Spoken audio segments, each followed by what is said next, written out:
All of his co-workers were gone. What could it mean? Stanley decided to go to the meeting room. Perhaps he had simply missed a memo.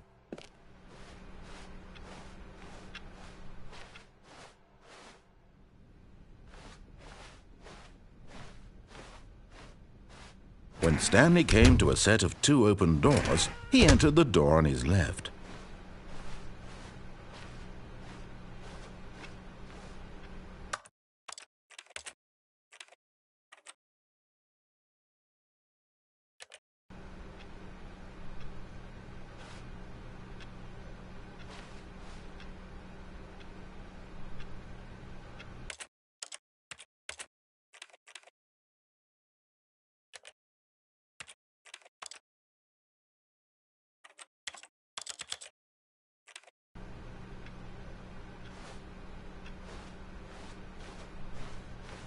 Yet there was not a single person here either. Feeling a wave of disbelief, Stanley decided to go up to his boss's office. Hoping he might come into a staircase, Stanley walked upstairs to his boss's office.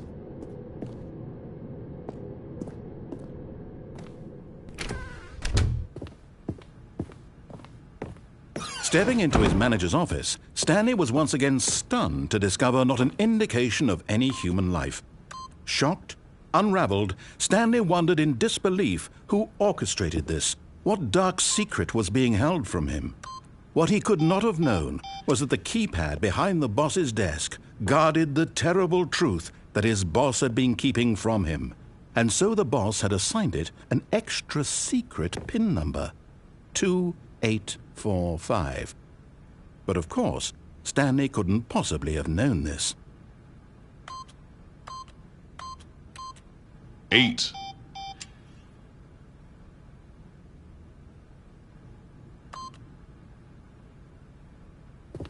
Stanley just sat around twiddling his thumbs. Trying to input anything on the device was useless, since he could never possibly know that the combination was 2845.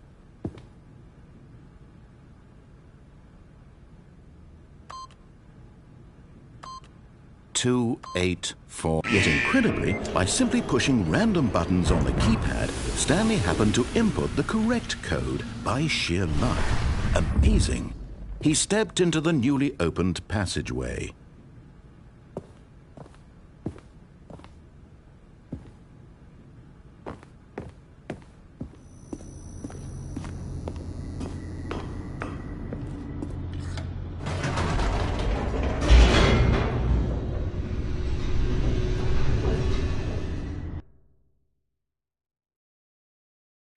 Descending deeper into the building, Stanley realized he felt a bit peculiar.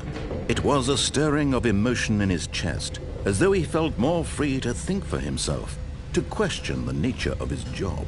Why did he feel this now, when for years it had never occurred to him? This question would not go unanswered for long.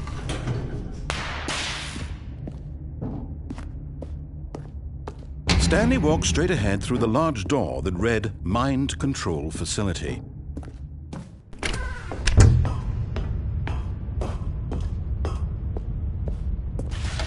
The lights rose on an enormous room packed with television screens.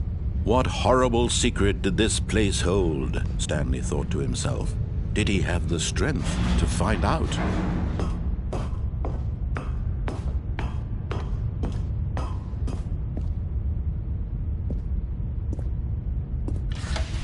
Now the monitors jumped to life, their true nature revealed. Each bore the number of an employee in the building, Stanley's co-workers. The lives of so many individuals reduced to images on a screen, and Stanley, one of them, eternally monitored in this place where freedom meant nothing.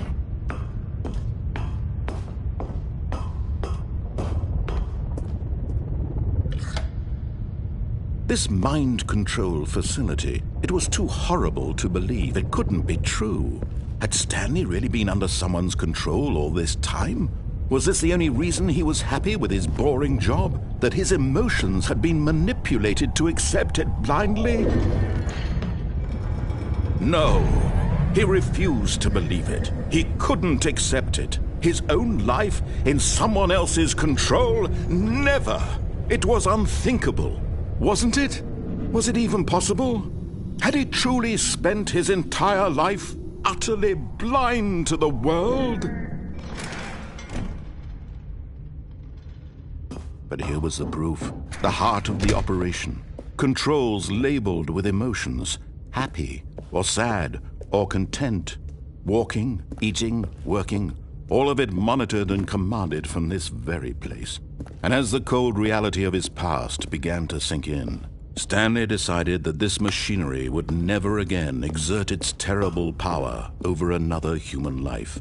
For he would dismantle the controls once and for all.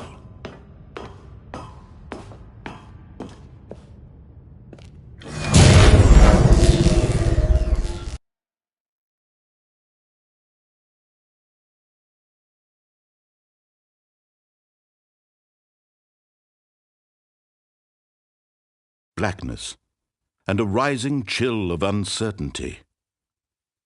Was it over? Yes! He had won! He had defeated the machine, unshackled himself from someone else's command. Freedom was mere moments away. And yet, even as the immense door slowly opened, Stanley reflected on how many puzzles still lay unsolved. Where had his co-workers gone? How had he been freed from the machine's grasp? What other mysteries did this strange building hold? But as sunlight streamed into the chamber, he realized none of this mattered to him, for it was not knowledge or even power that he had been seeking, but happiness. Perhaps his goal had not been to understand, but to let go. No longer would anyone tell him where to go, what to do, or how to feel. Whatever life he lives, it will be his. And that was all he needed to know. It was perhaps the only thing worth knowing. Stanley stepped through the open door. Stanley felt the cool breeze upon his skin, the feeling of liberation, the immense possibility of the new path before him. This was exactly the way, right now, that things were meant to happen. And Stanley was happy.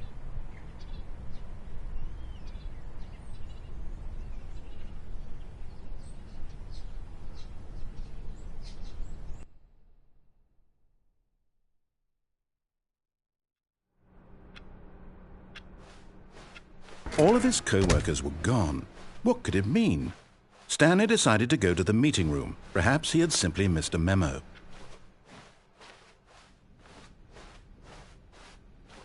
When Stanley came to a set of 2 open doors, this was not the correct way to the meeting room, and Stanley knew it perfectly well. Perhaps he wanted to stop by the employee lounge first, just to admire it.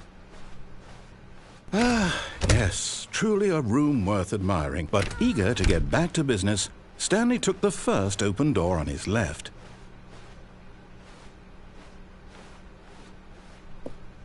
Stanley was so bad at following directions, it's incredible he wasn't fired years ago. Look, Stanley, I think perhaps we've gotten off on the wrong foot here. I'm not your enemy, really, I'm not. I realize that investing your trust in someone else can be difficult, but the fact is that the story has been about nothing but you all this time. There's someone you've been neglecting, Stanley. Someone you've forgotten about.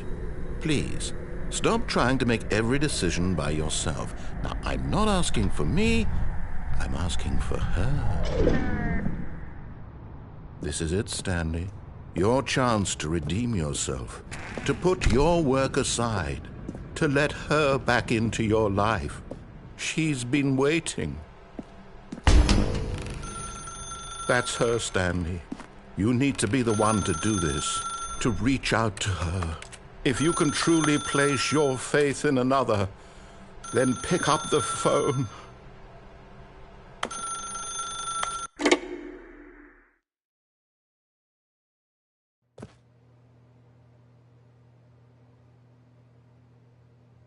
Stanley, is that you? Hold on, sweetie. Sorry to keep you waiting. I'm just pulling the bread out of the oven. All right. Okay, there we go. All right, now, I want you to come in and tell me all about your damn wolf. Gotcha! Oh, come on. Did you actually think you had a loving wife who'd want to commit their life to you? I'm trying to make a point here, Stanley. I'm trying to get you to see something. Come inside. Let me show you what's really going on here. Sorry, but you're in my story now.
This is a very sad story about the death of a man named Stanley.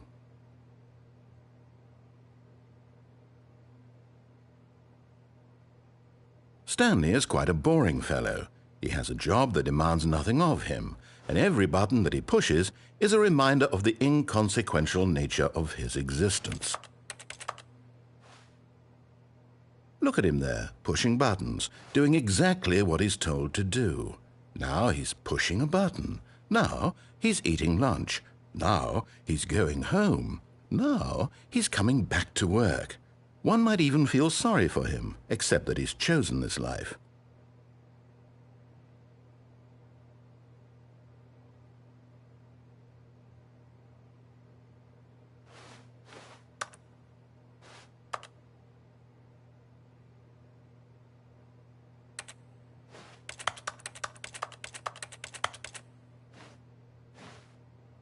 But in his mind, in his mind he can go on fantastic adventures. From behind his desk, Stanley dreamed of wild expeditions into the unknown, fantastic discoveries of new lands. It was wonderful, and each day that he returned to work was a reminder that none of it would ever happen to him.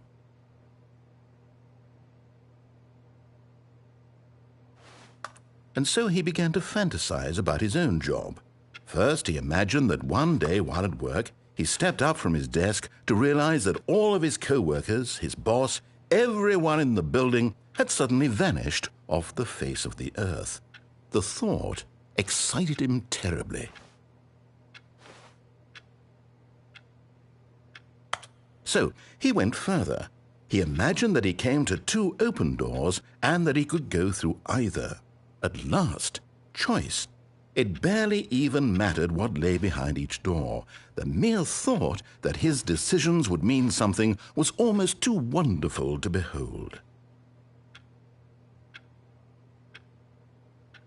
As he wandered through this fantasy world, he began to fill it with many possible paths and destinations.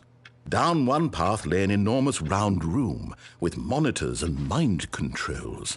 And down another was a yellow line that weaved in many directions, and down another was a game with a baby. And he called it the Stanley Parable. It was such a wonderful fantasy, and so in his head he relived it again, and then again, and again, over and over, wishing beyond hope that it would never end, that he might always feel this free. Surely there's an answer down some new path, mustn't there be? Perhaps if he played just one more time. But there is no answer. How could there possibly be? In reality, all he's doing is pushing the same buttons he always has. Nothing has changed. The longer he spends here, the more invested he gets, the more he forgets which life is the real one. And I'm trying to tell him this, that in this world he can never be anything but an observer, that as long as he remains here, he's slowly killing himself. But he won't listen to me. He won't stop. Here, watch this. Stanley, the next time the screen asks you to push a button, do not do it. You see? Can he just not hear me? How can I tell him in a way that he'll understand that every second he remains here, he's electing to kill himself? How can I get him to see what I see? How can I make him look at himself? I suppose I can't, not in the way I want him to. But I don't make the rules. I simply play to my intended purpose, the same as Stanley. We're not so different, I suppose. I'll try once more to convey all this to him. I'm compelled to. I must. Perhaps, well, maybe this time he'll see. Maybe this time. And I tried again, and Stanley pushed a button. And I tried again, and Stanley pushed a button. And I tried...